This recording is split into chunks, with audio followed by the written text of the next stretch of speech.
2025澳門國際環保合作發展論壇及展覽今日隆重開幕。喺連續第4年舉辦實現碳中和專業展會嘅同時，今屆 MICEF 成為澳門首次獲得綠色電力證書嘅展會。展場設有5大展區，首設首發經濟項目展區及綠色未來產業展區。展會期間展示超過20項首發新品及技術，包括新型可降解材料、液冷超充技術、B2 機械狗及自動泊車電動電單車等，涵蓋綠色科技、智慧能源、AI 綠色管理、碳中和及循環經濟等領域。展會首日更舉辦首發 at 澳門項目發佈會、創新配對專場活動，邀請多個喺澳門首發嘅新產品及項目進行推介與商業配對，為綠色創新項目提供宣傳及對接平台。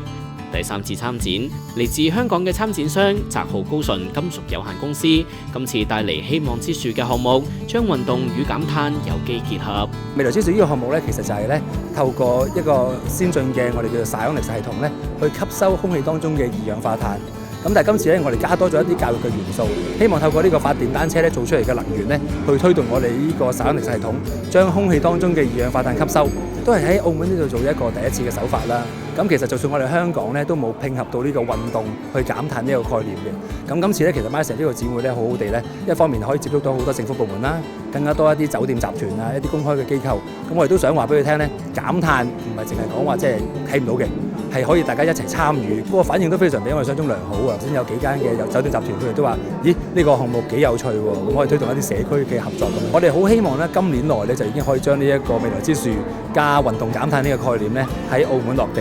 環保其實離我哋生活一啲都唔遠，大到環保建材，小到食品包裝，甚至潮流玩意都可以環保。今次係我哋第一次參加呢個環保主題嘅展覽啦，我哋會覺得係唔同嘅一個環保物料嘅一個可降解嘅一個結合嘅一個需求性係越嚟越多㗎。作為潮玩行業呢，其實我哋更加希望就係可以把我哋嘅一啲唔同嘅一啲新型嘅物料啦，例如話粟米降解啊，或者係好似 Pop-Mart 嘅呢一款咧，其實佢哋都係用咗好多環保啊，包括零碳嘅一啲材料嘅。佢希望通過今次嘅發佈咧，可以帶動到更加多嘅一個澳門嘅唔同嘅歷史建築啦、文化啦。本身我哋今年公司同 MICEF 亦都係綠色合作伙伴，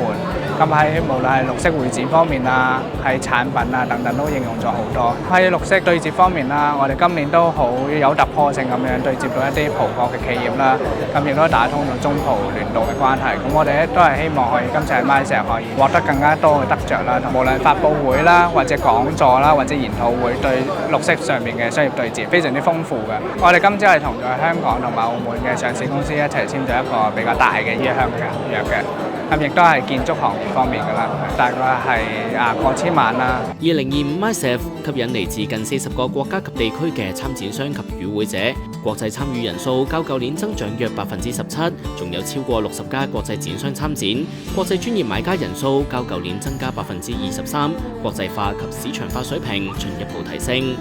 一連3日展期將舉辦12場同期活動，以及4場澳琴一會展兩地活動。聽日將舉辦綠色論壇3個專題環節，配合社區導覽、組織技術參觀等多項活動，加強環保交流，發掘澳門綠色潛能。